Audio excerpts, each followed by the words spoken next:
Awesome.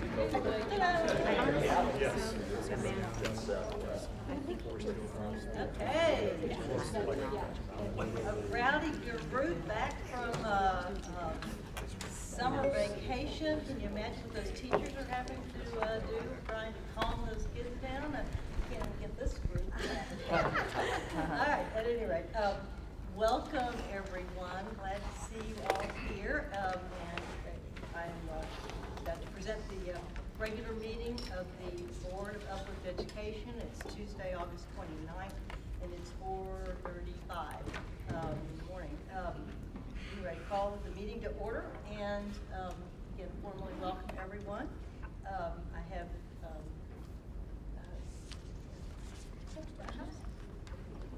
I don't know. We'll do so. okay. Well, so exactly. Someone has just walked in the door who is That's where you're late. You have to sing a song to the board. Exactly. Fabulous. New member of our staff that I'm not sure everyone knows.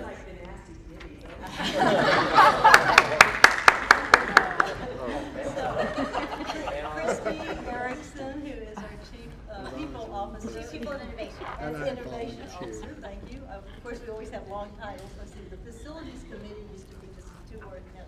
No, at any rate, welcome everybody. Welcome to the staff. I hope you had a good break this summer, at least a couple weeks. And I know you're all back in the thick of things. And I personally and the whole board, of course, totally appreciates all the efforts, which are just starting up one more time. So we're going to have a great year. I'm very excited about it. I don't think we have any other announcements right now or special guests. So if I could, the minutes of the previous meeting have been emailed out to you. I hope you've had a chance to look at them. And if I could, I need a motion to approve, unless there are any amendments. So moved. Is there a motion? So moved. A second? Second. All in favor? Aye. Opposed? Carries. Thank you so much. We'll jump right in. We're going to be doing the invest internally in our people, schools, and systems, and we'll go to Rich for our academics update. So today's update is relatively short because I have 2.5, 3 hours, 2 hours with you at the board retreat next month. And so You'll get an 80-page pre-read on Friday. so this is just a few short items just to go over. The first bit is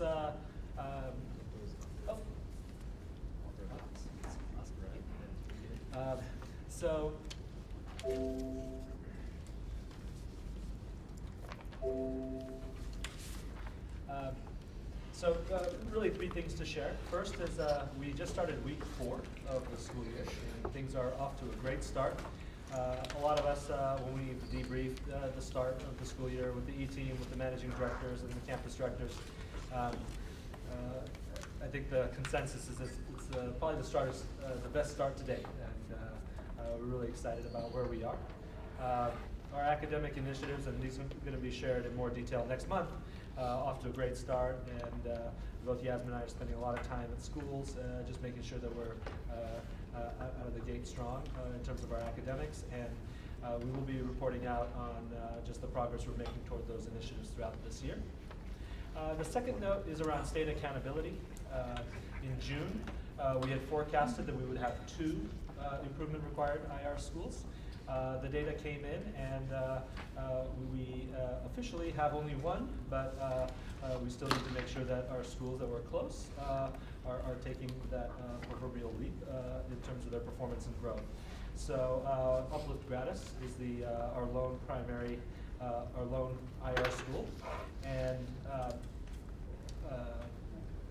one of the things that will be happening, I think, in one of the fall board meetings is that per TEA regulations, we will have our consultant share the school improvement plan per the state as to kind of and we've done that in previous years with our few IR schools. So we're, and the reason why one of the schools that we forecasted not being on this list, this was Uplift Grand, the roster was off by a couple of students, and it was before us, an October cut date. We took a couple students in to the school, and although those students had marks that were low, they didn't count against us because they weren't on the roster prior to the October deadline. So it was just by a hair. So that's why we're still focused on that school as well. And then the third data point, and we're going to share this in more detail next month at our retreat, but just a high-level snapshot of our AP data. We'll be sharing some findings next month. A group of high-performing charter peers pulled their data together this summer. It was kind of worked on by the Charter School Growth Fund, and we looked at CMOs of our size.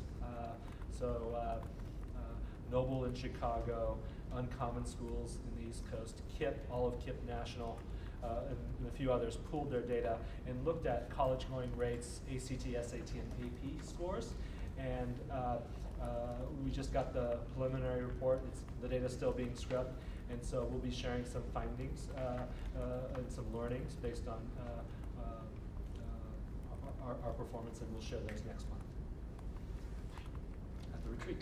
So just real quick on state accountability.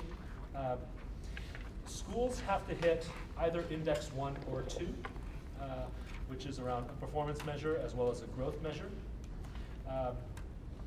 And this is where the accountability roster is the last Friday in October. And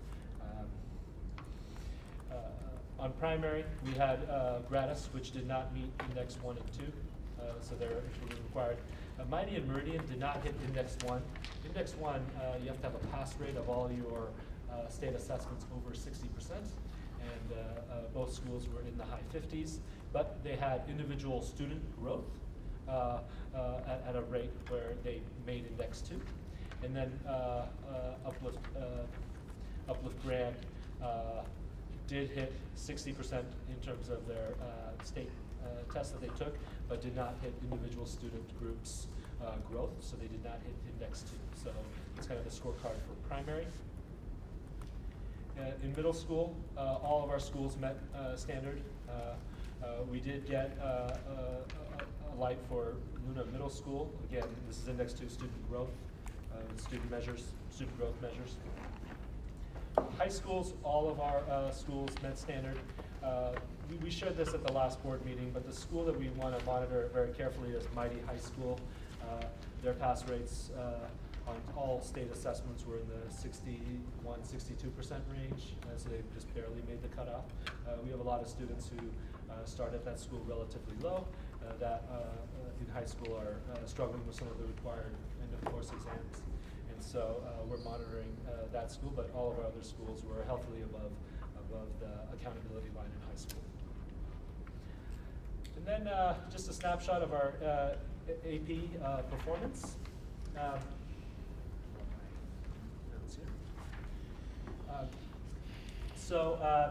We took over 3,600 AP exams across our 9 high schools.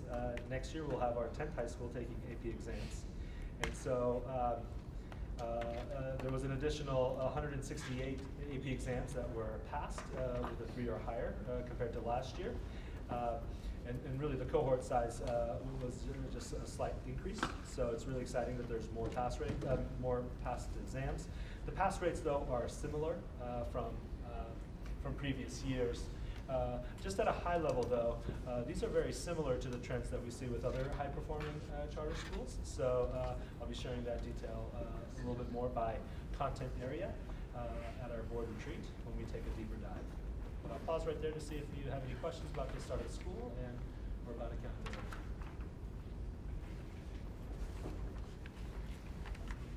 I just have one question. When you have as many 1s and or 2s, but particularly 1s, would it? Does that mean that there's just too many kids that are taking the exam that really aren't? Should be encouraged to take it? Does it really make a difference in how we're measuring? Yeah, so I think that's a great question, and I would frame it like this. One is we want to expose our students to rigorous assessments like the AP. And a lot of the research, even at the 2 and local 4-year institutions, students who take AP classes and attempt a test do better than those who don't take it outright. So we do feel, A, it's really important for students to be exposed to it. And they might not be in position, let's say with their, they might be at a place where their academic skills are not quite there, or maybe there, and on a good day, they might be able to score a 2, but we want to expose students to the opportunity to take these exams. In a lot of our schools, we do have 90+% of, let's say, juniors take AP US, because that is the course that we want everyone to take. And so, if you look at kind of our ACT score distribution, students kind of north of a 22 are going to do fairly well, and that's our average. And the kids who are below that are going to struggle a little bit. But we want to position those students to at least try to get a 2, because I think just having at bats at these assessments will set them up for college a little bit stronger. So, question for Yasmin and Rich, I guess, as long as we're in the academic section. In the last meeting of last year, you all talked about both the accomplishments, but also a couple of disappointments in the testing at the end of the year. I don't know if this is a good time, but I'd just love to hear, as you all were going to sort of reflect on that over the summer, any further thoughts on what you took away? So we're going to go through a pretty detailed review of last Retreat. year at the retreat. That's going to wear that. But I just think at a high level, we found that we needed to be providing clear expectations of what we expected by division.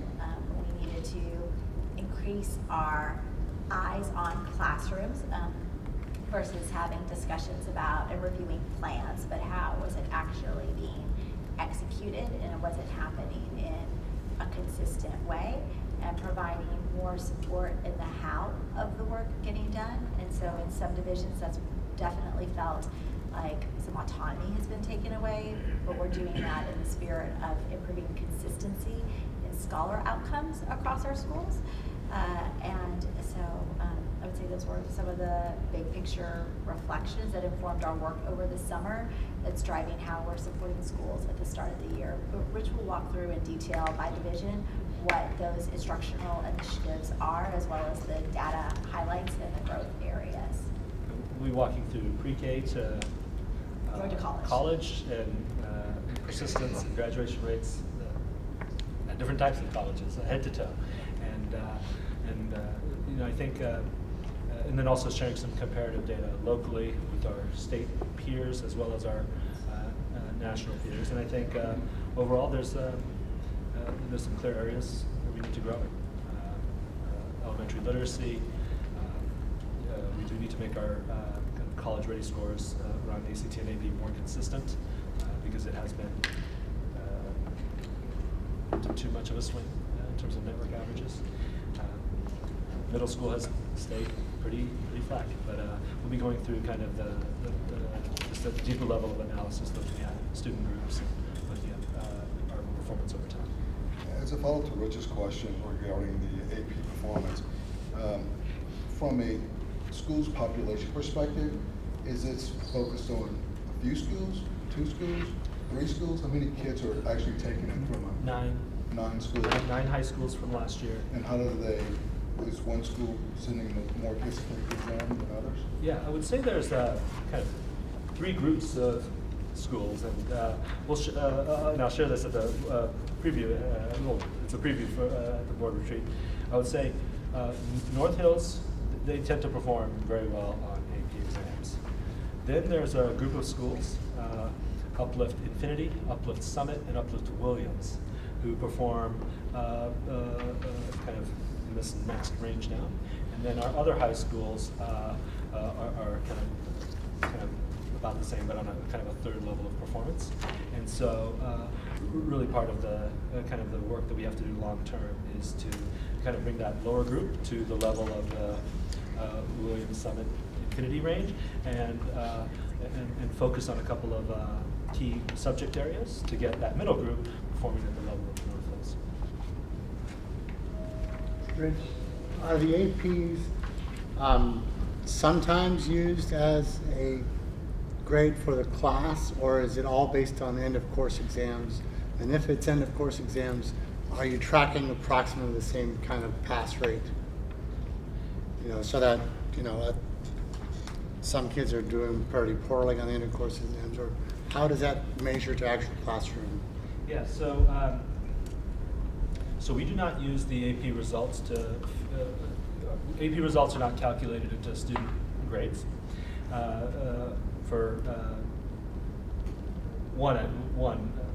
haven't heard of very many schools that do that. And then we also get the results in late July, early August.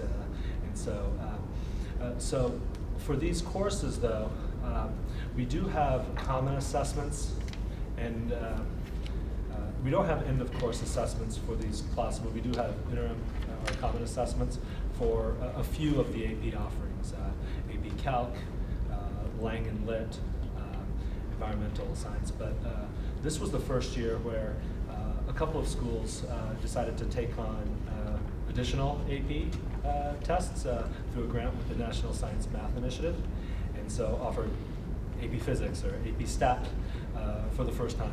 And so it was really great to expose more STEM options for AP at a couple of our high schools. This was Luna and Uplift Williams. But we were using borrowed infrastructure because we didn't have assessments units and so forth for a few of those. So, you know, the ones that we do look at more carefully is AP Lang and Lit US, environmental. Those are the big ones that pretty much at every high school the students take. We also do fairly well in Spanish.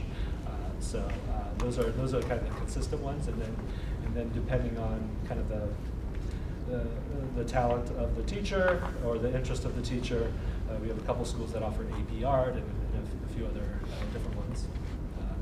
But going back to your question around kind of grades, we do collect data on our common assessments, and those are figured into, let's say, end of quarter or end of semester grade. It's a 15% part of their grade. But for the AP classes we don't support centrally, the teacher just creates their own grading policies. Rich, if I could build for a second. I'm wondering, Stu, one of the parts of your question you were asking is if I take U.S. history as an example, there's a state end of course exam for it, and then there's the AP U.S. history exam. And so I was in one of our high schools yesterday and was in that classroom, and there are kind of two interesting things about it. One is like 90+% of our kids pass the end of course exam. The end of course exam is not the same level of rigor as the AP, and obviously because all high school kids have to take the end of course exam. And the end of course exam, what it covers in U.S. history, the actual time frames of U.S. history is different than AP U.S. history. And so the school leader was explaining to me that basically his teacher covers AP material up until January, and then in January switches over for a couple of months and has to pick up the period of time not covered by AP but covered by end of course, so that way kids can be prepared for both, which makes it extra complicated, and I'm sure has some negative impact on our AP performance as well, because again, we're trying to give broad exposure to AP versus just having the kids who we know will score well take the exam because of all the research-based reasons that Rich explained a minute ago. So there's a clear rigor bar difference between the two. And when we switch to full IB curriculum, are we going to go to the IB exams and have AP as well, or is it going to be a choice, or? Yeah, those are conversations we're having right now. It becomes pretty pricey when you run both on a kind of a per student, per assessment fee. I think,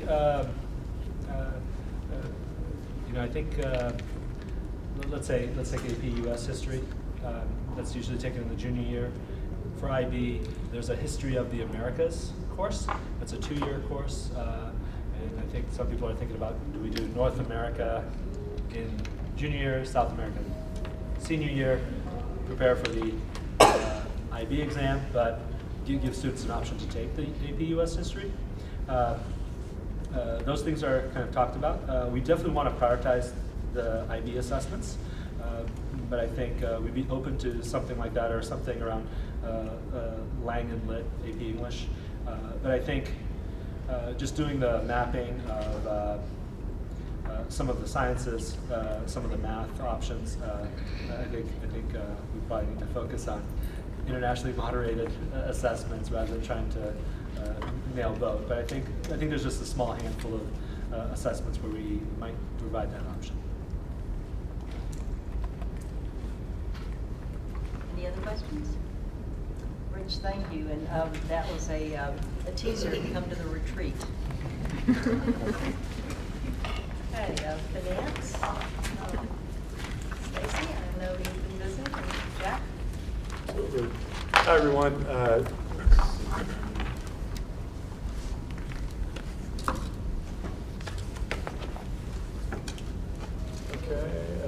Sort of typical finance agenda here for you, with the addition of the bond pricing being the sort of outstanding item. We'll start with our dashboard that went out in the pre-read, as did sort of everything that's in here. So take any questions that you've got as we move along here. It's nice to be able to sort of start the year with 4 green circles on our dashboard. This time last year, we were not reporting green on enrollment. As of yesterday, not counting pre-K, as you saw, we have a couple of our pre-K schools that are short on enrollment, but not counting pre-K, we're at 100% of our enrollment target and climbing. So it's good to see the change that a year can bring. On all other fronts, attendance rate, we're not projecting either a full year attendance or a full year enrollment number just yet. As you recall, towards the back half of the year, we'll start to include a full year projection in addition to where we sit currently and what the budget is. So we'll layer that in later on in the year. Cash, we're forecasting to end the year at 68 days of cash on hand, which is above our covenant of 60 days. And at this point, we don't have anything that would guide us to say our expense budget will be off track. We did include a couple of highlights for you, just from enrollment standpoint. We started the year over-admitted, so as we go through the lottery process in the spring, we admit more students than will actually show up on the first day of school, and we hope that over-admitting to 106% of our target would have led to at least 100% of our kids showing up, but that wasn't quite the case. So our enrollment and admissions team has been working hard since the first day of school to make up the ground from being at 95% of that number to now at 100% of that target number, again, not counting pre-K. A few of the call-outs here, just kind of where we've struggled.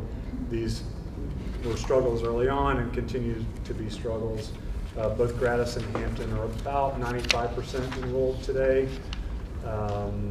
Grand 8th, 9th grade is still sort of a bit of a challenge, between 88 and 76% of their target right now. And in 9th grade at both Infinity and Luna is still, they're both hovering at about 85% of where we hoped they would have been. So I don't think I need to drain all the slides, but I'm happy to take any questions. When does the new funding kick in from the state? That'll be A year from now. 18 school year. Okay.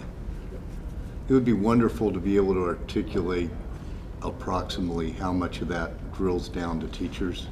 Because That is work that is beginning right now. Yeah, I just Exactly. think that's a compelling message if we can articulate that.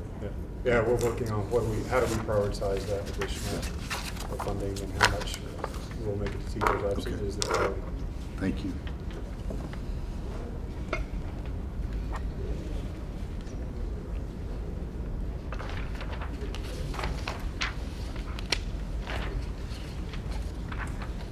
Any other questions? It's probably obvious to others, so I'm sorry to ask this, but on Triumph, is it a sibling issue when you say that the issue with kinder and second is due to 5th graders? No, it's Not- not, yeah. yeah. It's not a sibling It's- issue. It's basically, we have messaging to the Triumph families for the past 2 years that we knew there was one grade level at Uplift Williams that had a bubble in it, and that we would not be able to take all of the Uplift Triumph children over to Uplift Williams, and that we were not backfilling 3rd, 4th, or 5th grade at either campus to try to minimize the number of children who wouldn't be able to go over.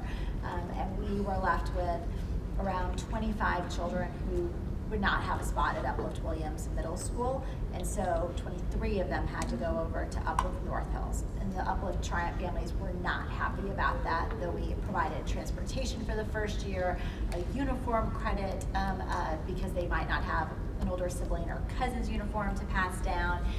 And part of providing the transportation is we knew there might be siblings at Triumph that were being dropped off. And so what was happening is as a Williams spot would open up, Triumph parents were sitting on the wait list and switching over to Williams because they wanted to be guaranteed a spot at Williams for middle school, which is fantastic. They love Uplift Williams. 100% of the Uplift Triumph kids wanted to go to Williams. North Hills was literally like, it was where for so many other families, they get super creative in trying to appeal for a transfer to North Hills. It was considered a loss for them. And so we literally just sent a letter to Uplift Triumph families this week from me that basically said, I'm so sorry again that we weren't able to accommodate all your children at Uplift Williams. There is no other bubble. There is nothing preventing us in the future. Like, all of your children will go to Uplift Williams for middle school, so we can try to stop some of the bleeding that was happening of parents just saying either I'm going to go to Williams if a spot opens up, or I'm just going to go somewhere else, which doesn't honestly make as much sense to me, because then it's going to be even harder to get into Uplift Williams for 6th grade, because there will literally be no open spots because they'll all be filled by Williams and Triumph. So we're trying to continue to message that. We think a kinder issue is happening because, which is a little bit separate, there's so much pre-K in the Bachman Lake area, and Uplift Triumph does not offer pre-K. So if a family went to a place that offered pre-K and kindergarten, they are just naturally staying. So we're also having internal discussions about what could a pre-K option look like for Uplift Triumph, so that way they don't see that same issue. But at Uplift Triumph, we historically had no enrollment challenges at all, and it's just shaking the campus a little bit to be down seats when that just, it has historically has never been the issue. So we're proactively managing it, and the Uplift Triumph kids who are at Uplift North Hills, like, we made sure they were set up to be successful, and they're thriving and they're doing well in the first couple of weeks as well. So we hope that message also lets people know they're having a good experience. I find it one thing that's a very interesting cultural dynamic, and Yeah. that's cool. The familial It's great. culture transfers from one school to the other. On pre-K, are you comfortable with any of the programs that are in the area? Would you consider partnering with any of them as well? They actively marketed to all those pre-K programs in the area, and so I definitely think that, like, there is a draw that's happening. But for some reason, like, not all of those children were, necessarily moving over to us. And so now Triumph, which normally could do most of their recruitment activities in the spring, is having to do their recruitment activities like starting in the next month, just to make sure that they're top of mind for families in the Bachman Lake area. But if you decided that you wanted pre-K there, rather than creating your own pre-K, would you prefer to just have another operator and say that's a co-branded operator? That is definitely an option on the table, but we think we might have an ability to do it on site and ourselves, and so that's why right now we're exploring what are the financial implications and all the different pros and cons of different models. Uplift Triumph we could actually use as a potential test case for doing some things differently than we have before in pre-K. So right now that's literally the analysis that's taking place. Question? I will just flip forward to the bond slide here. Just real quick, we're closing our 2017 B bond transaction on Thursday. As a reminder, this will allow us to fund our third Fort Worth campus, And that, I think you're going to get an update on from Cam here shortly.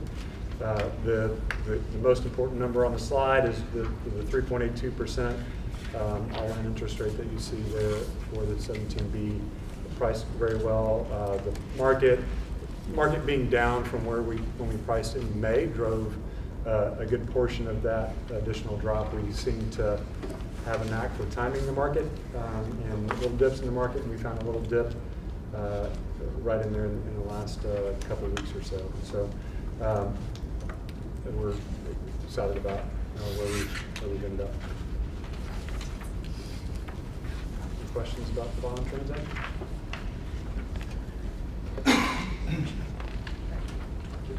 Okay. Well, congratulations on that. That's spectacular news, needless to say. And it helps us move right into facilities report. Cam has been, he now has, he knows Fort Worth's back road, north and south, as well as Andre, of course. Cam? Hi, everyone. As Stacy mentioned, on Thursday, we'll be closing our third Fort Worth site, Forest Hill Drive. It's a 25-acre site and will be a full campus when it's complete, so primary, middle, high. Real quick, we'll talk about sort of timeline. So Forest Hills, that site was slated to basically help us open 2 schools in 2018 to meet our sort of federal compliance. 2019. We were originally slated for 2019. Well, it's slated for 2018, but originally for 2019 because we had a previous site under contract that fell out during due diligence, Chester Boyer site, and so we had to find another site on what has been a super accelerated timeline. We will close, if all goes well, on Thursday, and then I'll just walk you briefly through the timeline of how we plan to get the schools open for 2018 and what is potentially 2019. So if we close on September 1st, we plan to begin construction as early as January 1st, 2018. And the construction is slated to take roughly a year. And so the question becomes, what do we do in fall of 2018 when we don't have an operable building? The natural answer was portables. However, the building code changed in 2016 and requires schools, all new schools now, to include storm shelters. A storm shelter can only essentially be built within the building given the requirements, which are relatively stringent. And so we are looking for alternative solutions to open, what could amount to 6 sections, but could be more, in Fort Worth in 2018. So we'll be able to move the kids over in January of 2019 once the building is complete. I think. Where's the new site? Forest Hills Drive. Forest It's Hills Drive. kind of off I-20. I-20 south and 287. If you Yeah. drove He knows 10 it perfect. minutes Yeah. straight Yeah. south from up with my, this is my Yeah. simplest way of describing it, Right. folks. Literally 10 minutes straight south, Right. you would hit this piece of land. Okay. It sits on the border of Everman ISD and Fort Worth ISD, and we've already had a meeting with the superintendent of Everman ISD to let him know exactly what the timing was for the school. Okay. Thank you. then I guess the last piece is we've been looking at several sites in Fort Worth, and we've run into, during diligence, some either basically topography issues. A lot of the sites really are unusable from a floodplain perspective, and just recognized environmental conditions. A lot of the sites need either, basically, a lot of them need to be remediated or essentially won't meet our standards to close. And so to prevent running into a problem in 2019, we are putting LOIs out on multiple sites now and sort of essentially simultaneously chasing anything that fits our criteria. So hopefully we don't run into this issue again. And with that, I guess any questions? Cam has been spending a lot of time, not only with the weekly meetings, thank you for doing that, but also spending time with Eric Goodlow, looking at properties. Thank you. Finding a piece of land that's big enough for us, it's environmentally clean, has been a much bigger challenge in Fort Worth than we would have. Okay, moving right along. College signing day and some updates and changes. Deborah.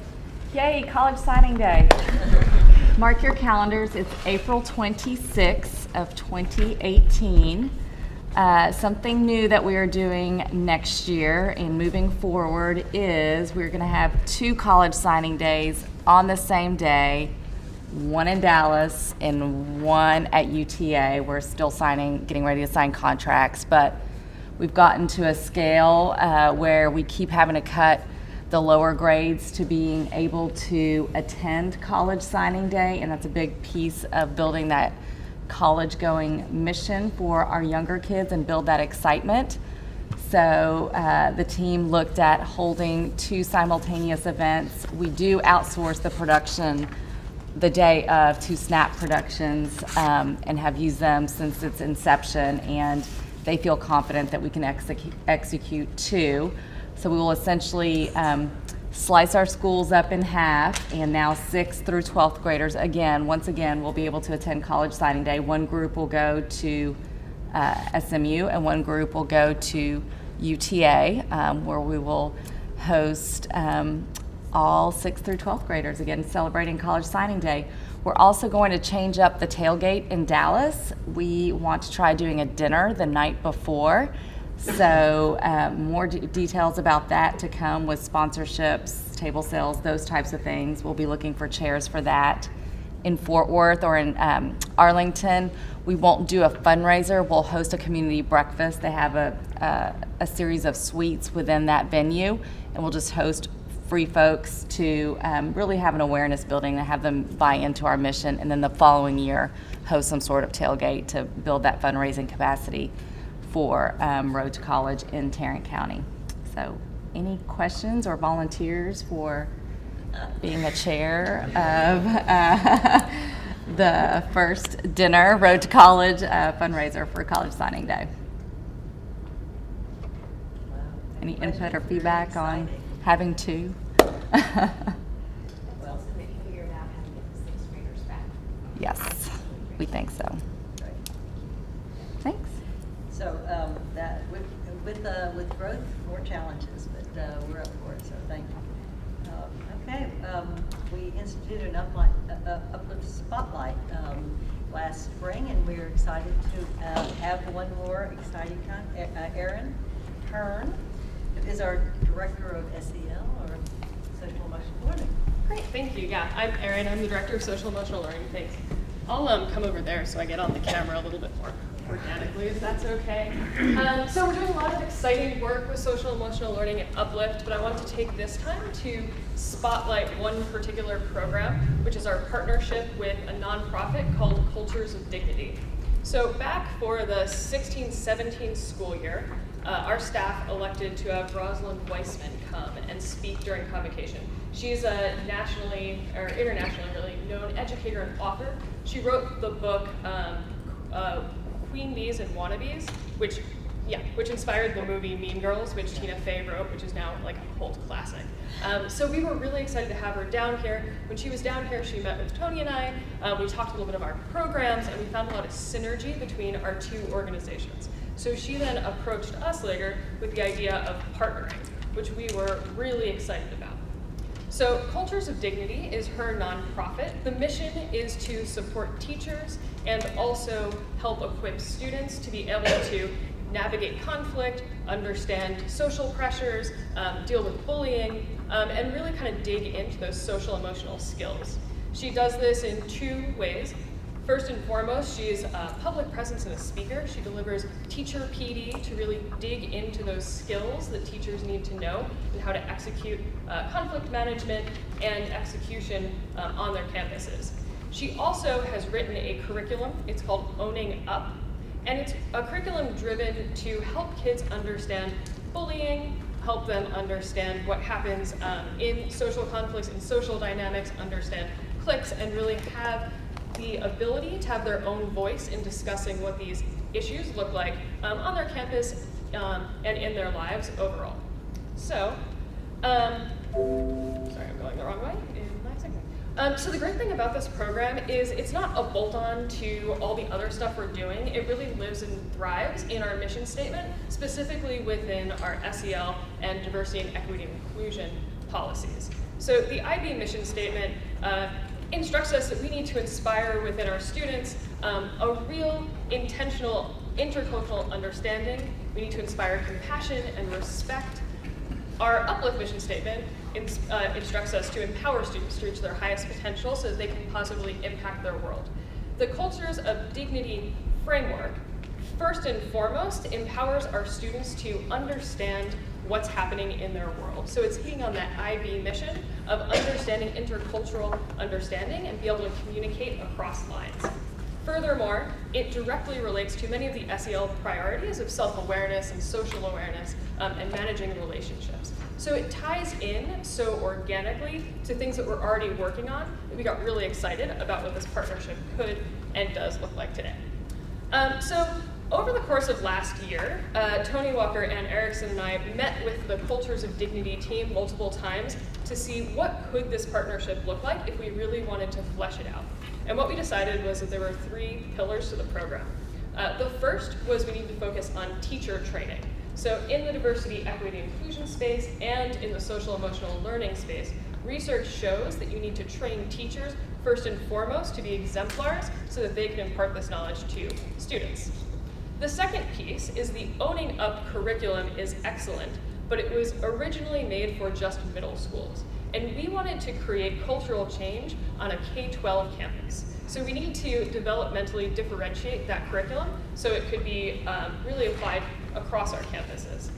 And for the third piece, we know that when we implement these programs, there's a lot of administrative back-end support. So we need to figure out the support structures for our administrators and for our teachers to help them execute this program, get a continual feedback loop, and make sure that they're doing it to the best of their abilities. So once we figured out how the partnership would work, we had to figure out who was going to be involved. So we went under an application process. So we created an application, launched it to all of our schools. We had 12 different schools fill out the application. So then Cultures of Dignity decided that they could really only partner with 10 for this first year. So they came down here and spent 3 days interviewing our campus leaders and really trying to understand which schools they should partner with. So through this process, we came up with the 10 schools here. So we have 2 primary, 5 middle, and 3 high schools. And just some interesting things to note is we're looking at what it looks like to have grand, primary, middle, and high all execute this program together. So we're really interested in seeing what the K-12 continuum would look like and how that might impact culture on our schools.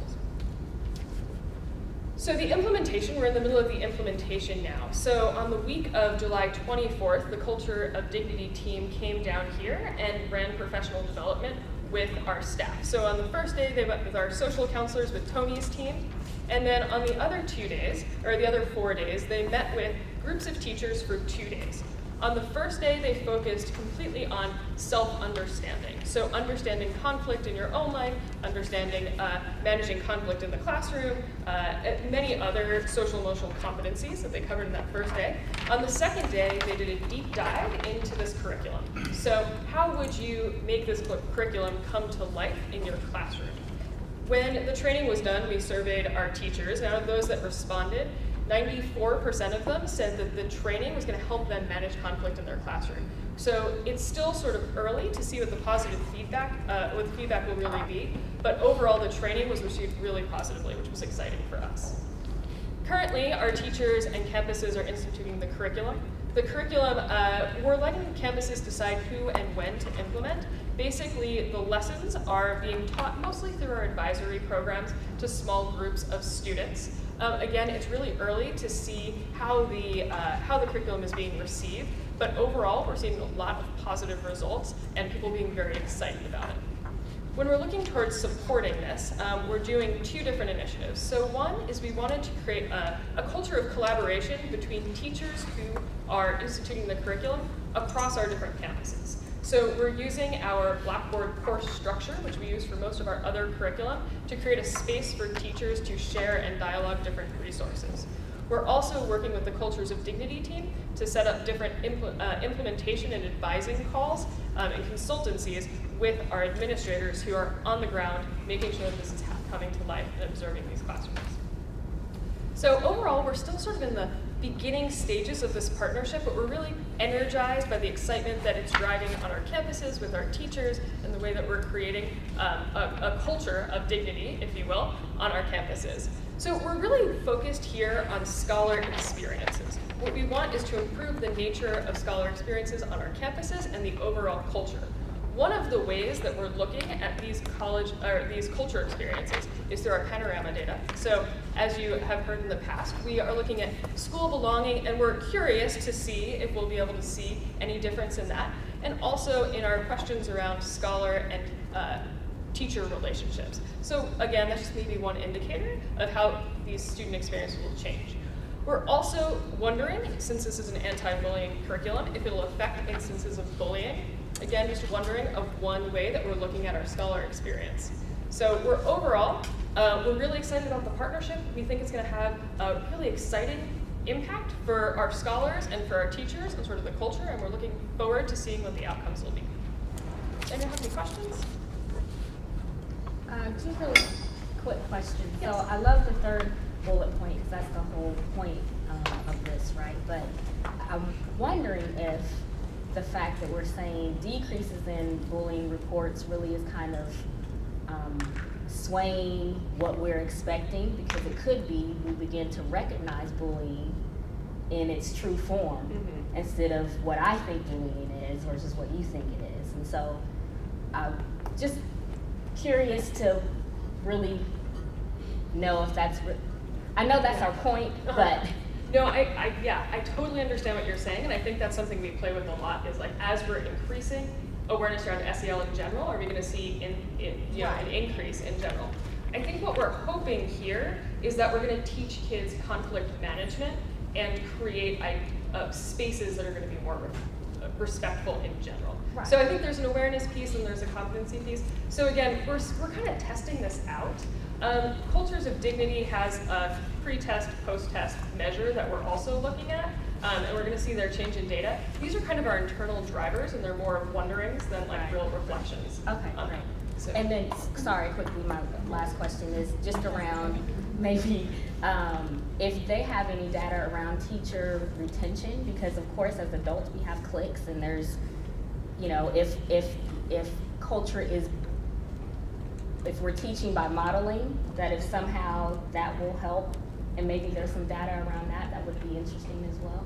Yeah, that's a great question. We can definitely look at that. Thank you. Do we have an umbrella strategic plan around our social emotional learning objectives? And I'm thinking about this, and then some of our other partnerships and how they overlap. And is that something that you would feel comfortable sharing with the board? Because you probably have that internally and you map it internally, but can we understand kind of how that is being rolled out across the campuses, and what partnerships you are feeling are effective, and where you're feeling instead I'd like to, you know, keep different things in-house and within your own PD, et cetera? Yes, absolutely. And I think that Ann Erickson is going to present that at the board retreat. So. That is first thing up on Saturday morning of the retreat. So another reason why you should come to another retreat.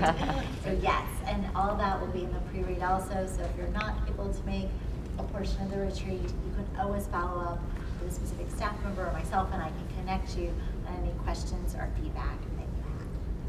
Then just one other question. I mean, there's this sort of a conscious awareness. I think you said you were doing some of that with the training in small groups with some of the students as part of this awareness program, but is there any sort of messaging that will be seen on a fairly frequent basis within the schools itself? You know, I remember when Dwight ran a campaign, Did You Know? And there were things that I learned through that process that I wouldn't have ordinarily known, just because the messaging constantly changed. So will there be any of that type of messaging? And then the second part of that question is, how do you engage the parents to facilitate some of that behavior at home as well, so it's reinforced not only just at school but at home? Yeah, and to the first point, continual messaging. I think we're driving this mostly through the advisory program, and it does connect to our Safe Space program and some of the social counseling curriculum that Tony's team rolls out. So I think it's a good push to think about how we continually update the messaging to make it more relevant and not something that we sort of pass over. As far as the parent engagement piece, yes. Cultures of Dignity is partnering with the schools that they're partnering with to bring this to the parents through our parent university structure. We haven't gotten to that point yet, but we're well aware and thinking about it. And just to reiterate, so we are the national pilot for this program. So unfortunately, we don't have, if they don't have past school data that we can go look at, we are basically their national data point of at scale, and that's why they want to 10 schools of how this is going to play out. So we will definitely track the teacher retention piece of it and see the impact of it, but that's part of the unique challenge of this is that there's not baseline data for us to compare to except for our own historic data. But to that point, the question is, are you surveying the kids today before you give them that training to see how many felt like they were bullied? So then after you've had a year run on it, survey them again. There's a pre-post survey that's given. To the students. Any other questions? Erin, thank you. This Thanks, is Erin. so important to our schools and all of our scholars. Fabulous job. Tony, I want to just reach out to you also. Thank you for the work that you're doing. I know you all are a team, so appreciate it.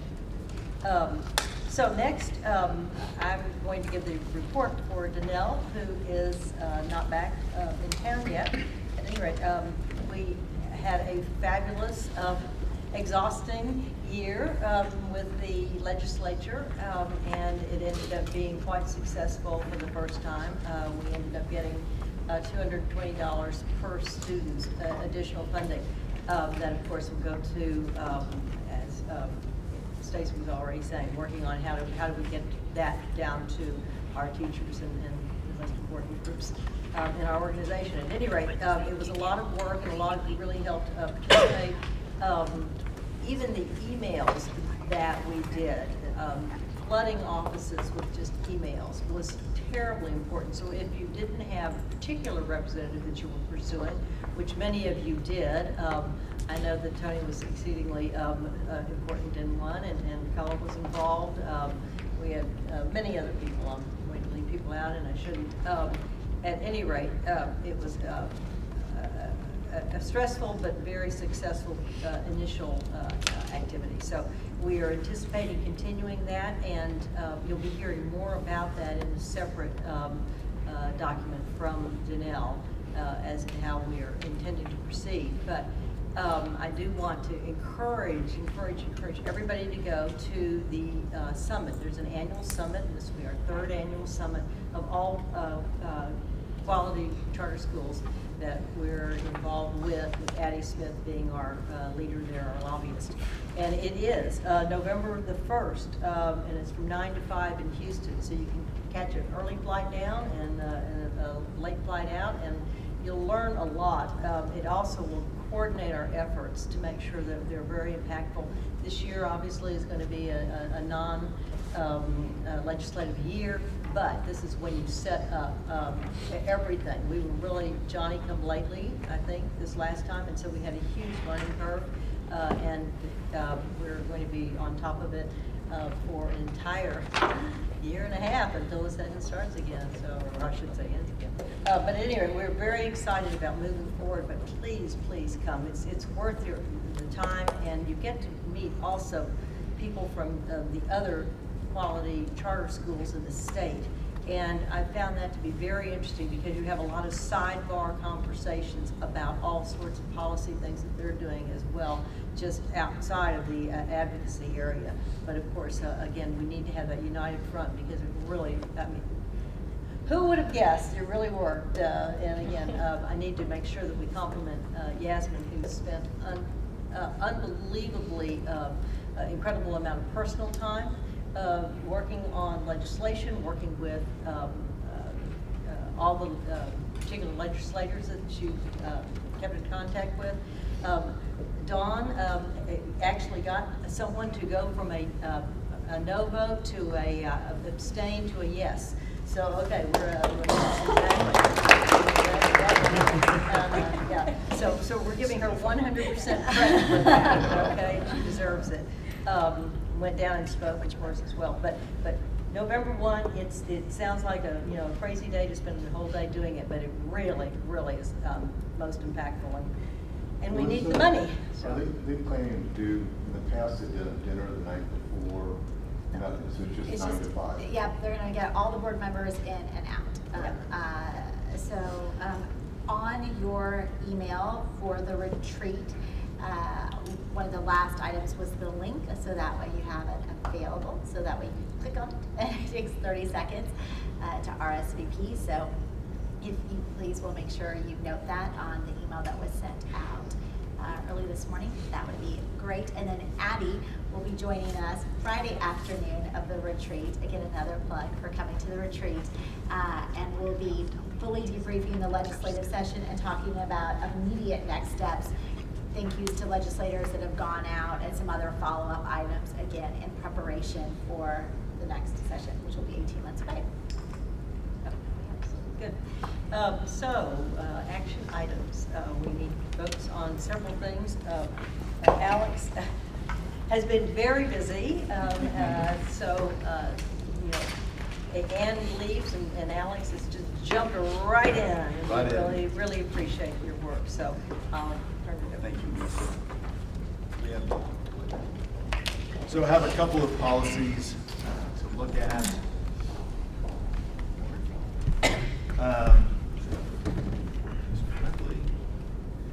So the first one, looking at the new educator misconduct reporting policy, which we had in your board packet. Always a tough topic to discuss, but one that is certainly necessary. The rationale for the policy really stems from state law that requires mandatory reporting to the Texas Education Agency, and then within that, SBEC, the State Board for Educator Certification. And the rationale there is, of course, so the state can take all the appropriate action they need to take and investigate what they need to take on their end to make sure that they are doing their job when it comes to educators who are certified and when there are allegations of egregious misconduct. Got a little bit somewhat more complex. This last legislative session was Senate Bill 7, as you can see. What happened about a year, 2 years ago, media came out with a story called Passing Trash. Y'all may be aware of that. The story there focused on educators who were engaging in this egregious misconduct, typically with scholars. They would be terminated or they would be allowed to resign, and they would not be reported to SBEC. And the result there is what? They get other jobs teaching throughout the state. So, big story statewide, next to the legislature, we have SB 7. SB 7 now gave us more expanded reporting requirements that the new policy you have in front of you incorporates. Want to make clear here that the policy and the requirements therein are separate and apart from the additional legal requirement to report suspected abuse and neglect within 48 hours to CPS or law enforcement, depending on the facts. So what does the policy include? High level, of course, reporting by Yasmin to SBEC, but we now have campus directors who are now required by law to report to Yasmin. So we'll see that here in a minute, more in detail. It also includes notice requirements to the board when a report to SBEC is made, as well as the educator and parents and guardians. Policy also includes language prohibiting staff from engaging in inappropriate communications. Should be kind of a no-brainer there, but obviously we want that in writing. And it prohibits staff from providing personal contact information. What we did in the policy, however, for some nuanced areas, is we carved out the ability to provide a cell phone number to a parent or guardian that's supposed to be used, or supposed to be going to be used for business-related purposes only, school-related purposes only. And what I had meant to include here is when a campus phone cannot be utilized. The idea there is things like a practice. If a practice is canceled or a sports event is canceled, and they need to notify a parent or a guardian of that fact. So kind of high level of what the policy includes. So what does the reporting requirements look like? Again, campus director to Yasmin and then Yasmin to SBEC. So must report within 7 business days of an educator being terminated or being allowed to resign, which practically speaking here at Uplift, we're not going to do. That is our pattern and practice, and we stay firm with that. However, there is a possibility that somebody may just disappear and not show up, and maybe not even turn in their badge or turn their badge and leave and not come back. So must report within 7 business days of a termination, resignation, educator not showing up. Following an incident, misconduct includes one of these 5. I'm not going to go through all 5, but I want to point out the first one, which I think is certainly the most significant, which involves misconduct with a scholar. That can include any number of things. It can be abuse, it can be neglect, unlawful act with a scholar, relationship with a scholar, solicitation of a relationship with a scholar. So reporting requirement there. And then continuing on, again, Yasmin to SBEC, also need to include here, which I failed to do, campus director to Yasmin. 2 additional, the top 2 bullet points.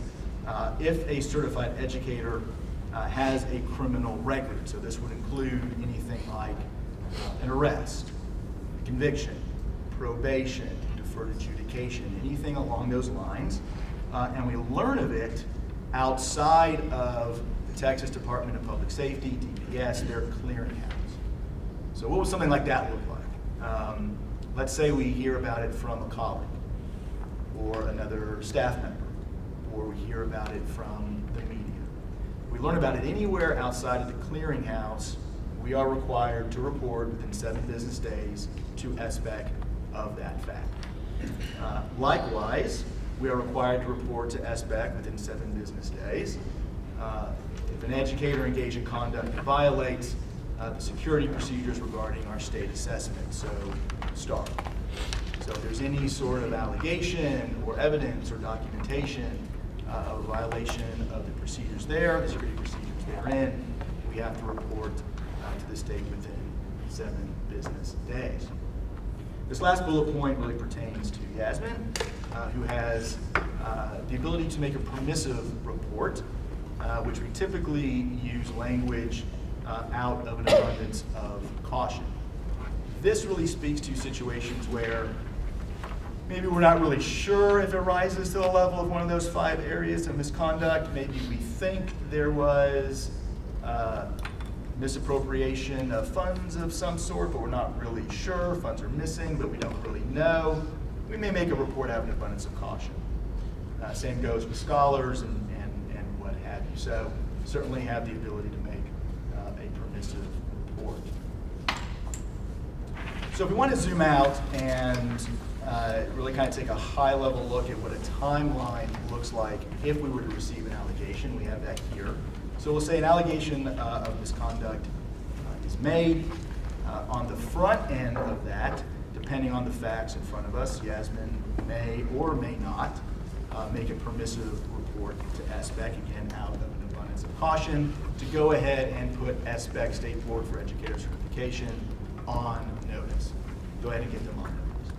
Most likely, educators are going to be placed on administrative leave if the allegation of misconduct involves a scholar. We'll make a report to CPS or law enforcement, depending on the facts, within 48 hours. Investigation is conducted. We get in here and we do a triage investigation with all the stakeholders. So campus leadership, CEO leadership, we address it immediately. And regardless of whatever the facts may or may not reveal, right? So we want to make sure we are at least looking at every allegation that comes And then, if necessary, based on the outcome of that investigation, making the report to SBEC if there is a termination or if the educator does not show up. One of the interesting pieces of SB 7, when it expanded the reporting requirements and also expanded the penalties for failing to report. This is on CEO Yasmin, and this is on the campus directors as well. There's now an administrative financial penalty. There can be a penalty against a certification, and in cases when they believe there is an intent to conceal the information, possible charge of a state jail felony. So very significant potential consequences therein. Questions on the new policy? Yes, Ron. Are there legal protections? I mean, reporting from abundance of caution. I feel like we've dismissed people before and then had them come back and say that the way in which it was done has impaired their ability to do their job. This seems like it would certainly do that. Are there legal protections for that? Yeah, absolutely. Yeah, it's a great question. So, so long as a report is made in good faith, okay, there is immunity for making that report. And also, obviously, if we did a permissive, a precautionary notice, and we did our investigation, and it ended up being that we thought there was nothing wrong that was done, we would obviously notify again and let us back know we concluded our investigation and we don't think there was anything there. If we have a situation where we have an admin on leave, let's say they did something inappropriate with a child and there's a risk they could flee, then that would probably be in a situation where we want to give SBEC a heads up, like we are doing this investigation right now, but it's inconclusive until we know one way or another. So you're inevitably going to open yourself up to more liability if you're potentially reporting something rather than now the guy's good or now the person's likely going to fight it more because it's before you can just we haven't had a chance to do all the investigation, but it's best that we end our relationship. We can't do that. So yeah, we would still be putting them on admin. Yeah, and I would. I mean, the adage, with the attorneys in school law, when these situations come up, is to over-report. And again, on the front end, the permissive report is just that, is out of an abundance of caution. The law is very clear, education code is very clear, that so long as it is made in good faith, and of course we would have whatever documentation we have, allegation we have, in order for it to be made in good faith. I certainly think on the cost-benefit analysis, we want to make the report rather than not make it. Yeah, and then address that. However, we need to address that, on the back end. As Yasmin said, if we make the permissive report, she makes a permissive report, and then we do an investigation, and we find an allegation to be unsubstantiated, we'll notify SBEC. If it's substantiated, we'll make whatever reporting requirements we need to make therein. So on that point, one of the statements that you made was that if you become aware of something that appears to be problematic, you do an investigation and report it within 7 days. And I assume that we do background checks on every teacher or every person that works with the organization from day one they start. But what type of recurrence do we update that background search? Every year. Every year is Yeah. updated. Got it. And then they're in the system, if they get a hit, so if they get arrested, then we would get notified. And Alex, that's why that language is in there, is if for some reason it's not coming through that system, and we hear of it through some other means, we have a requirement to report. Got it. Yeah. what is criminal activity or criminal record? Does that mean like a misdemeanor? It could be anything, yeah. So what SBEC, what the legislature is trying to capture, what SBEC is trying to capture is anything and everything, frankly. So if, again, it's outside the clearinghouse, right? Because TEA has access to that clearinghouse information. So we would just, if we hear about it from the TEA, we don't have to report it back to them, right? Because they already have the information. But I've been in situations where Educator working for School District X, media report came out that individual had been arrested for improper relationship with a student. Didn't learn it from the TEA, so had to make the report within 7 business days to SB. And then what we do in that situation is, well, in that situation, what we did was, that was in the front end. On the back end, we report again, within 7 business days of that person being terminated. In that case. In very few circumstances we've had, there's always been a delay in law enforcement's actions. It's unfortunately not high enough on their priority list. I can easily see how you could have a media report that comes out before they take official action. I was actually involved in a deal where we had to extradite an educator back to Oklahoma. For whatever reason, the information gets missed, gets lost. Educators engage in these kind of conduct. A lot of times will tend to lie on applications, and if it's not caught, it's not caught. It's unfortunate. You hope to catch it on the back end. We did in that situation. We were able to address it, and that's what SB 7 is trying to capture, right? By increasing the reporting requirements, by bringing campus directors into the fold, even though they're certainly going to be in on the investigation and the discussion from the get-go. They want to make sure that every stakeholder who may have information is providing it, and that we're providing it to the state, so the state knows. So how many times a year do you think you have to do this? Once, if not. To actually make a report? Yeah. I mean, very few. Since I've been here. We had one that was not related to a scholar. We had one that was related to a scholar a couple of years ago. Sorry, we had one last year related to a scholar and one a couple years ago. I'd say we've had less than 5 total situations at this level of severity. And we have done, which the staff here I'm sure can attest to, multiple trainings over the last 4 weeks, 6 weeks, with all the campus directors, with CMO leadership. We're going to be doing another training with all of our ops directors to make sure that any allegation that's being made on the campus level, or the CMO level, whatever it might be, is making its way to us. So I can process it, Christy can process it, and we can address it appropriately. One of the concerns we had early on was, particularly from our primary leadership, who were really worried okay, like we get complaints often, not all the time, often, from parents who say, child comes home and says, teacher pulled on my arm, or grabbed me, and there's, and then they do the follow-up, and something might have been lost in translation in terms of what really happened. And so, because the reality is, you never really know, like you have to take those things incredibly seriously, and our campuses do and do the investigation, because it could be that it's part of something bigger, or it could be that it was completely minor, misinterpreted, et cetera. And so the guidance we've given is, please just report all of that to Alex. He'll help you do your investigation.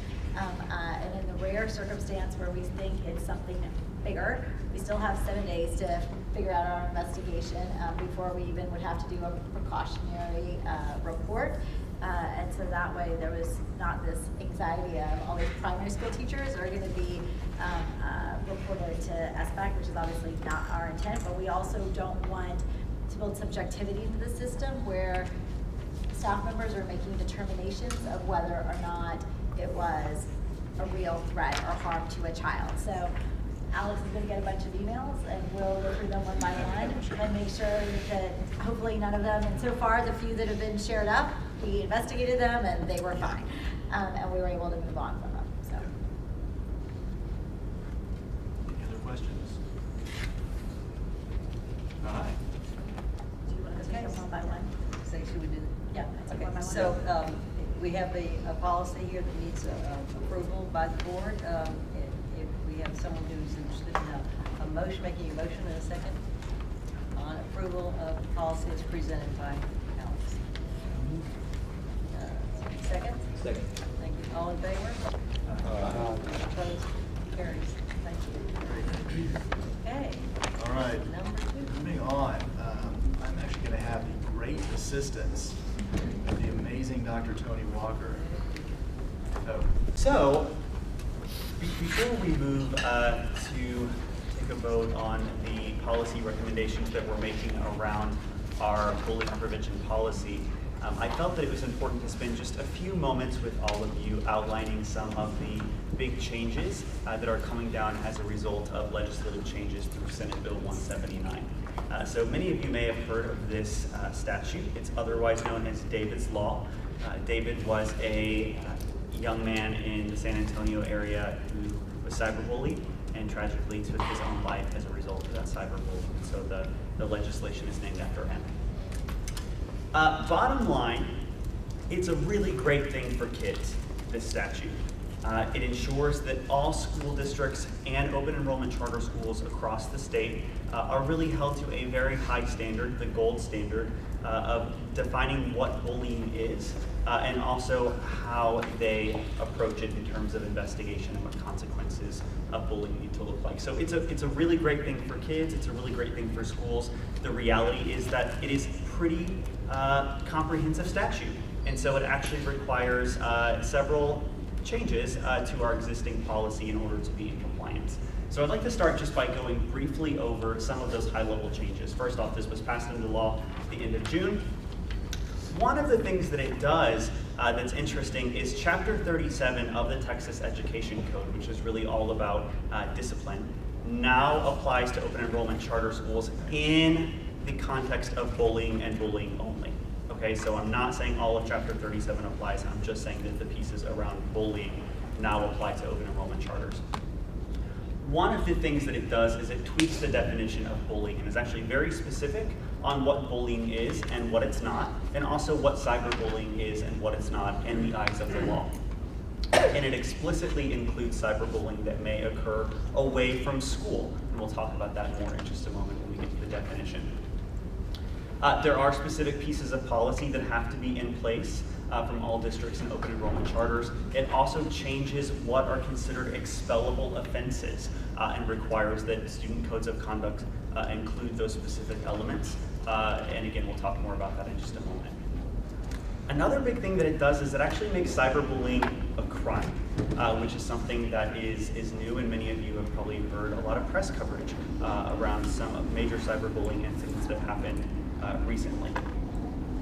And then it guides the involvement of law enforcement in some situations where a crime may be suspected. Components of this have to be in place by September 1. Okay, so I'd like to now talk specifically about the Uplift education policy. So our existing policy was put in place in 2014, I believe, and it was actually a very progressive and comprehensive policy that we had in place at the time. So what we'll find here are really, these are just additions and tweaks to what we already have, and then changes to the areas where we have to make changes as a result of the statute. One of the things that has to be changed is our definition of bullying. In the past, bullying was defined as a pattern, a series of events, a pattern of events that happened over time where there was an imbalance of power with the intention to harm one another. Now, the definition also has to include a singular significant event, which means that it could be a one-time thing that's really serious and we can still call it bullying. It also clarifies where bullying occurs and other qualifiers. And so as soon as I get to the next slide, you'll see what that is. And then the new definition of cyberbullying that occurs off-site can also now be the school's responsibility to address. Whereas before, if it wasn't necessarily present in the school setting, that wasn't something that we necessarily had to manage. Now, according to the statute, if it meets certain criteria, we do. Another change is the timeline around parental notification. So in our previous policy, it used to be that we had 10 business days to investigate, and we just sort of assumed that campus leaders that were doing the investigating would notify parents that an investigation was underway in a timely manner. Now, according to SB 179, parents or guardians of the alleged victim actually have to be notified on or before the 3rd business day when the incident or the outcry of bullying is received. And then the statute goes on to say that parents or guardians of the alleged bully must be notified within a reasonable amount of time.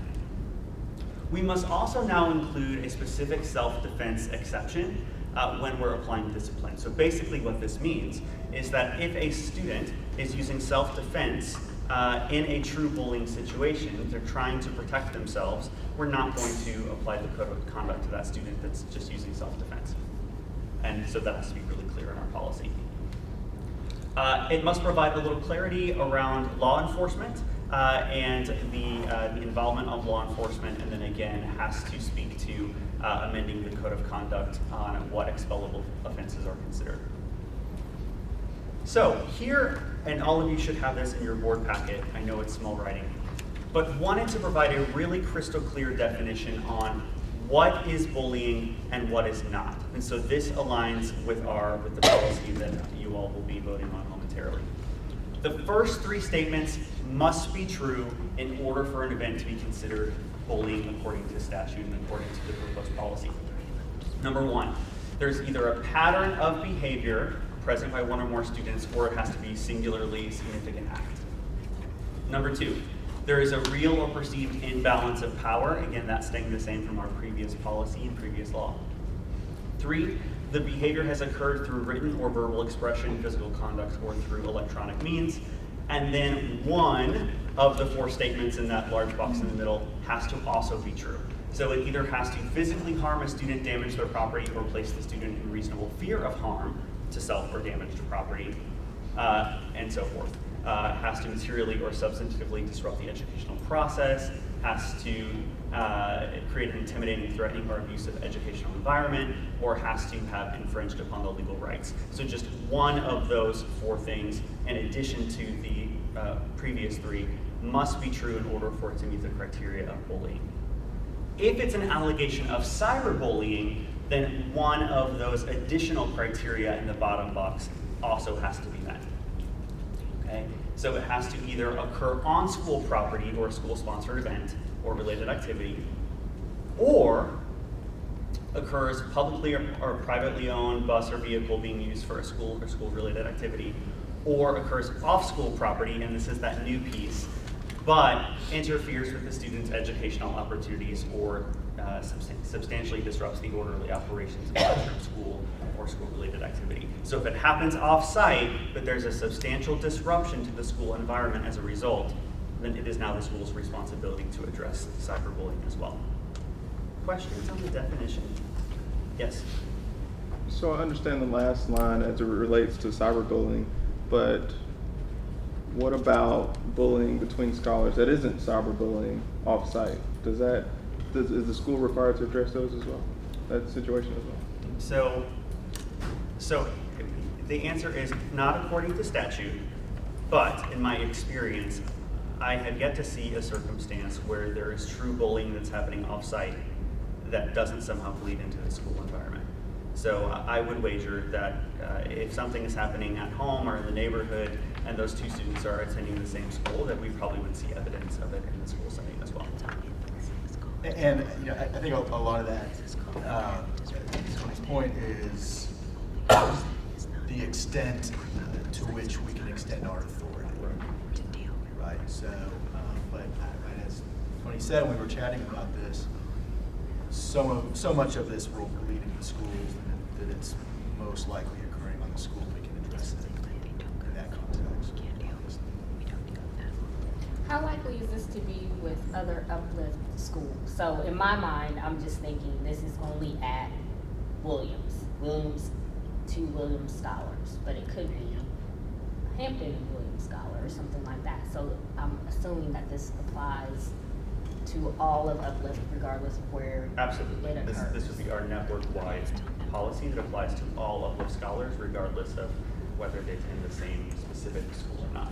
And then so for sports, so you see kids very often while they're attending sports within the season and year to year. So if it is a non-Uplift scholar who and is accusing an Uplift scholar of bullying, then where do we stand on that? That's a great question. So I want to clarify. So a non-Uplift scholar has made an outcry that bullying is occurring by an Uplift scholar. Correct. So we would still investigate any allegation of bullying that's being conducted by an Uplift scholar, really regardless of who the victim is. Am I right, Alex? Yeah, sure. I mean, so long, if I understand what, right, so long as it was taking place like at a school-related activity or function, sure, yeah. I mean, if the allegation came our way. Because regardless, at Uplift schools, bullying is prohibited, right? And that extends to any school-related activity. And I would assume if the opposite occurred as well. Sure, yeah. Okay. I guess the other issue too, to that extent, if at this point now you're saying it's not just our policy, this is State law. This is a state law, so you'd have to pursue that. You'd have to figure out and give everybody the information because. And the way that would play out practically, I would assume that we would closely coordinate with the administrative team at the other child school to loop them into what is going on as well, because absolutely they're held to this exact same standard and they would want to investigate it as well. Yeah. We would. Just wanted to throw this out there. Bullying, now that we have a very specific definition of what it is, can sometimes also fall into other categories. And because I know that especially when those bullying determinations are made, sometimes there can be appeals that reach up to the board level. And so just want to be clear that sometimes bullying can be also sexual abuse and still be bullying too. In that case, of course, we would notify Child Protective Services. Bullying could also sometimes be based on discrimination and could meet the legal criteria for what considers as discriminatory harassment if the bullying is motivated by race, color, national origin, sex, or disability. And then sometimes bullying could also be considered sexual harassment under the eyes of Title IX law, and the definition is there. Okay? Doesn't necessarily change anything in how we would proceed of investigating and applying the code of conduct.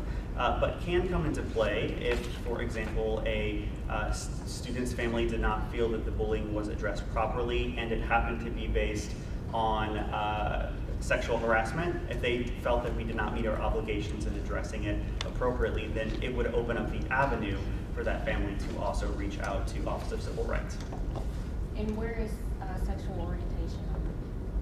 So sexual orientation can sometimes fit under Title IX law, but actually is not specifically listed under federal law as being a protected status. Yes, so we're being compliant with federal law. Yeah, so right now it's tied up in courts. I think there's 2 or 3 different cases. If I recall off the top of my head, certainly one, the Gloucester case, which I think is the most likely to get to the Supreme Court first. But once we, just like any educational organization nationwide, once we have whatever that ruling is going to be, then we'll apply. Now, that being said, if I could add on, we did intentionally try to choose our wording very carefully in our Uplift policy. So stepping away from federal law, if a scholar is being bullied based on their sexual orientation, we absolutely would address that and apply our full code of conduct and our policy in Uplift. This is really referring to a parent's rights to reach out to the federal government or the Office of Civil Rights or Department of Justice if they felt that we did not meet our obligations. Does that make sense? So absolutely, we consider sexual orientation among many other target groups as well. Right. Okay, last thing I wanted to highlight is the required changes to the Scholar Code of Conduct. So these are the 3 now expellable offenses per SB 179. So if a scholar engages in bullying that encourages a student to commit or attempt to commit suicide, that is now considered an expellable offense. If a student incites violence against a student through group bullying, that is now an expellable offense. If a student releases or threatens to release intimate visual material of another student without the student's consent, that would be considered an expellable offense as well as a potential crime. On that last one, I know the board heard a very lengthy spalled an appeal at the end of last year around that and really debated, right, was that an expellable offense or not? And now, based on the law, it would make that very clear then. And one more reason to come to the retreat. Y'all will be getting the revised Student Code of Conduct, which incorporates in part this language. Okay, last slide before questions. Won't dig too deeply into this, but just wanted to share that we do have a full communication plan in place around this. We know that with some of these changes, especially, for example, cyberbullying now being a crime, the addition of these expellable offenses, we know that communication and messaging is key. And so we do have a comprehensive plan in place. So after we officially adopt our policy on this, we'll be sending out a memo to all Uplift parents informing them of the changes. We also, Mark, would you flip real quickly to the link that I sent you? So one of the things that's required by SB 179 is an anonymous reporting tip line of bullying. And I just, if you could scroll down, just want to show you very briefly. So this is not live, but this is what this will look like. You can actually just scroll down. So this is what that anonymous reporting tip line will look like. This will be a link to this on every single school website, as well as the Uplift Education main page. And parents can input either anonymously, and really anyone can input, whether it's a student from another school, whether they go to Uplift or not, they will have a way to submit a tip. And they can actually submit tips on things besides just bullying. When they select the school, it will automatically notify the social counselor at that campus as well as the deans and the director, because we want to mitigate any risk that if it just went to one person, that person could potentially be off campus for the day. So we're having it sent to multiple folks on the campus level who would be able to look into this and address it promptly. And then it can be either with contact information or can be made confidentially. My understanding is, based on not much information, is just that cyberbullying among certain ages of students is extremely rife, and also that the last offense, the sharing bad pictures and so forth, which is now expellable, is also tragically all too common. So are we anticipating a rather high frequency of having to actually deal with this? So we're trying to get in the front end of that. And so we've been doing a lot of work around prevention. The social counselors K through 12 push out and do a full prevention lesson, and have really been emphasizing the potential consequences to scholars this year to just hit home that this is very serious.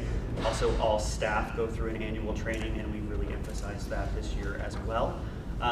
In addition to curriculum such as the Owning Up curriculum that Aaron shared, we're really trying to mitigate the bullying outcries that we get. The good news is that the national average of bullying outcries is about 20%. Texas is about 19.5% of outcries of bullying in the past 12 months. At Uplift last year, ours was around 4 to 5%, kind of hovered there all year long. So to your question, we're not sure. We're trying to just stay ahead of it and then make adjustments as we go. I'll give a parent message. Oh, I'm sorry. How young do we go with this, the information around the visual images being changed, et cetera? Are we talking to our 5th graders, our 6th graders? Definitely middle and high school. And then are we talking to our 5th graders? We are. So the bullying prevention messaging is going out K through 12, and of course we modify the messaging developmentally for the grade levels. But we know that we see cyberbullying the most frequently in the middle school and early high school years. So that's really where we're driving it home. In terms of the statute applying, I'll leave that to Alex to speak about how young he thinks that the state would actually enforce the criminal aspects of this. But from my experience, we definitely see the most of it in high school when it comes to the transmission of intimate visual material. When it says it's an expellable offense, does Uplift feel like, so that means that this happens at Uplift? It's not a recommendation, it is what will happen. Yeah, it is not a recommendation.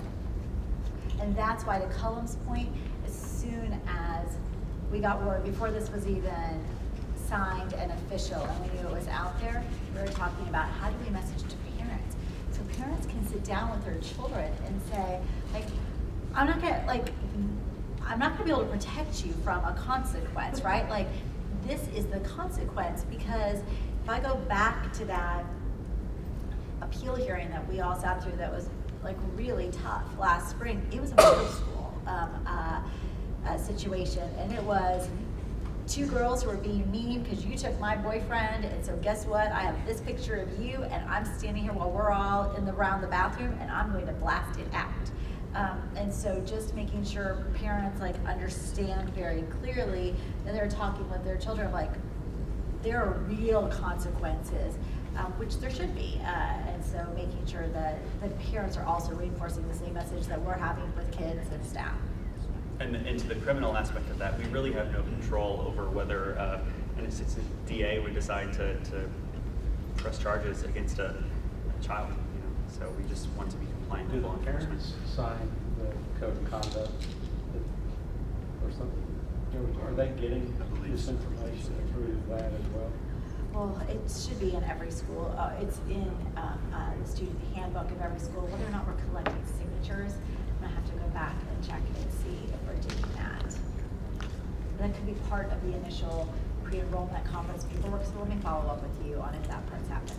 We will also, so kind of this new student support services aspect of the website will also go live on September 1, and there will be an entire section devoted to bullying, which will outline not only the policy changes and the legal changes that are in effect, but will also contain a parent's guide to bullying prevention and intervention, and will help parents to have conversations, provide resources for parents to have conversations about this topic with their children. The other thing I would say, on this website, given that it's new, it may be helpful to also come to a central place to see what's happening, while it's happening, and then figure out whether it needs to stay there or not. But yeah, it seems like if it's being distributed at the school level and it doesn't get elevated, it may become an issue. It is. So the way that it's set up right now is it's not necessarily notifying someone centrally, so I think we can think more about that piece. But there is a running log that I know myself and Alex, as well as a few other folks here, will personally be checking on a regular basis just to make sure that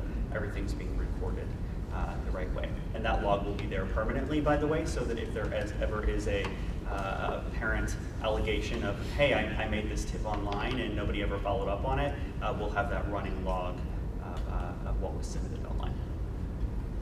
One of the things that we did at the firm when it was I guess healthy workplace was that there was some third party that produced these videos that kind of showed you what that meant.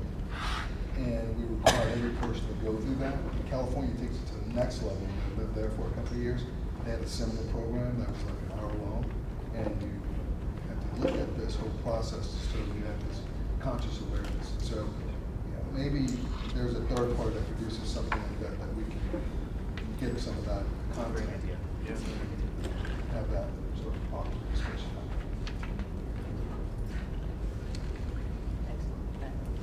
Any other questions? Well, obviously, a most difficult topic. Thank you, Tony and Alex, for hard work on this. So we have, of course, a policy that needs to be voted on, and do I hear a motion to accept as presented? So moved. Second? Second. All in favor? Opposed?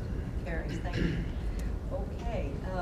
Easier one. Yeah, this one's a one pager. This is easy. Okay. So back in January of 2013, the board adopted the policy of records management programs required by the state. There's no deck for it. As required by the Local Government Records Act, what's required is that as a local agency or quasi-governmental agency, we have certain schedules by which we maintain our records. The revision needed is that currently the identified records management officer, Dan Stevenson, Chief Administrative Officer, we have revised it to make the Senior Director of Legal Affairs truly the new records management officer. Wow. I like I that. think that is a great idea. Yeah. I particularly like his new title as Senior Director for Legal Affairs for Uplift Education and Records Management Officer for Uplift. Like, okay. I requested new business cards already. So we have a Business closure. Yeah, right. We have a motion. Do I hear a second? Second. Thank you. All in favor? Aye. Opposed? It passes. Thank you very much, Alex. Lots of good work. So, okay, well, so now one of the most fun parts of the meeting, I turn it over to Ardo. Thank you, Melissa. The Governance Committee is excited to introduce and recommend Andre McEwing to the Uplift Board as Board Trustee. His bio is at the end of the packet, so you can see his extensive background. And he's not new to Uplift. He's actually been a Campus Advisory Council member several years with Mighty and Meridian. And Kathy Estrada, who was previously the Campus Advisory Council chair there, is stepping away. She's going to be doing some extensive traveling, and therefore it led to an opportunity for Andre to step in. So we're really excited. Kathy, by the way, is still going to remain on as a Campus Advisory Council member. So with that said, we're very excited, and Andre, if you'd like to say a few words, that would be great. This is like a reunion for me personally.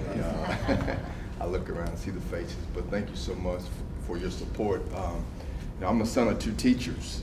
My mother was a third grade teacher. My dad was a high school biology teacher and dean of students. So it's in my blood. I'm an only child, so you can imagine I was in school 24 hours a day, 7 days a week. So to be a part of Uplift, for me, I'm from Fort Worth, from the area where the schools are, and it's just a proud opportunity for our scholars, for many of our teachers, and the investment being made by Uplift. For me, it's just to move that needle forward, to change the paradigm. Many of you know in Fort Worth, I'm willing to be that leadership ambassador. We had many, George P. Bush first, when we first started. So I learned under a good mentor. So you're land commissioner now? And commissioner, no. And Kathy, definitely keep her in our prayers. She well-deserved opportunity transition to travel with her husband, but we're excited. And I heard the facilities report by Cameron, and I'm excited. I need to educate some folks coming to Fort Worth where we're going to be. But again, I'm just elated. Thank you for support over the years since inception. I think that Uplift has made a big difference in Fort Worth, Tarrant County. A lot of support. I know Deborah's been involved in terms of fundraising. Thank you so much. So just want to say thank you, and I'll definitely be there and in support. And as a board, thank you so much for each of you. Thank you.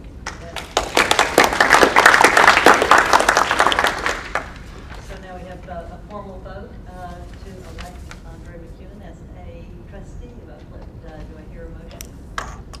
So moved. Second. All in favor? Rousing? Aye.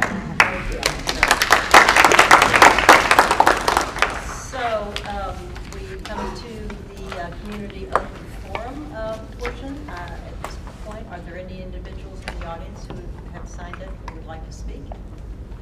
Hearing none, we're almost adjourned. Just want to reiterate, the retreat is next Friday and Saturday, and please come to my house for cocktails after we have a busy day on Friday. So thank you all, and welcome back.